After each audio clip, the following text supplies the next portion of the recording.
everyone. I decided to do another barn break this week because I got so many questions. I just didn't want to leave anybody out.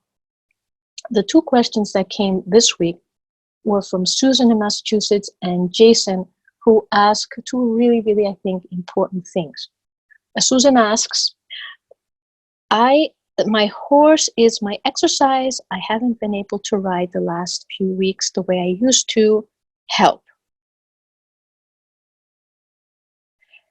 Okay, and Jason asks, Dr. Maria, I've been trying to decide whether to use a running martingale or a standing martingale. Okay, let's start with Susan's question. Susan, there was an old teacher of mine, an old mentor, once told me, don't sit on a horse unless you can create something good, whether you can help the horse in some way. And that kind of has stuck to me. Generally, it's a bad idea to come to the horse as your form of exercise. And in some ways, having this barn break in this room is really helpful because I am literally next to Harry, our equicizer. And here at my farm, my home base here is in Amel Ridge Farm, New Jersey. We're in this room a lot. And all my students are in this room with Harry. It's either Harry or a trampoline that we have in my indoor or other devices that help us with our balance. When you come to the horse for your exercise, that means that your endurance, your balance is not at their peak, which means then you sit on a horse and become like a burden. For us, the whole point of sitting on our horses is in some ways to be in our own balance. And when we are in our own balance, we can get out of their way. And when we are out of their way, they can shine. And the whole goal is that our horses can shine. More than that, when we are out of their way and we ourselves are doing everything off their back to get ourselves fit, what ends up happening is their body won't take the load that we put on, the additional weight and the balance being offset. Imagine yourself sitting on a spinal column and then we're leaning here and there, putting an undue strain on them. Well, that strain will trickle down from their spinal column into the lower joints.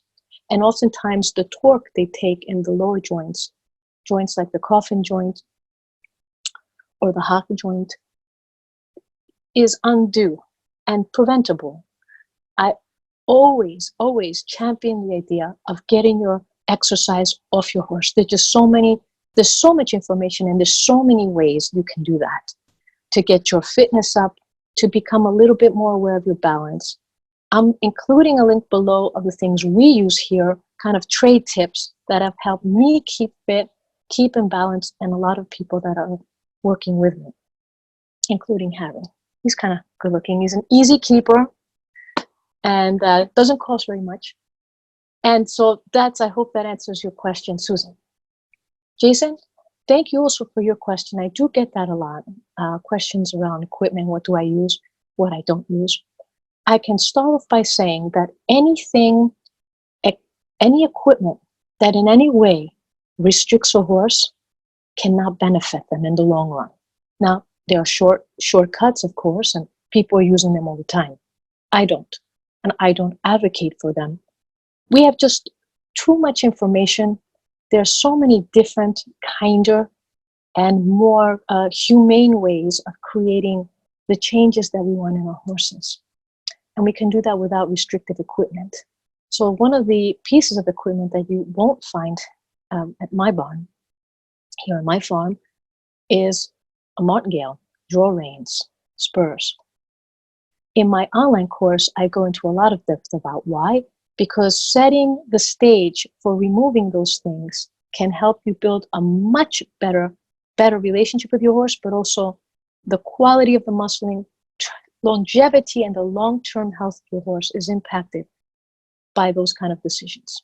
So if you want to learn more and you want to get started, one thing you can do is just register for my online course, Creating Magic Series, Step 1.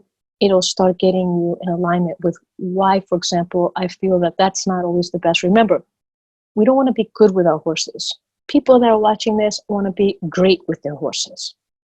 So while there's many roads to Rome, this is my road.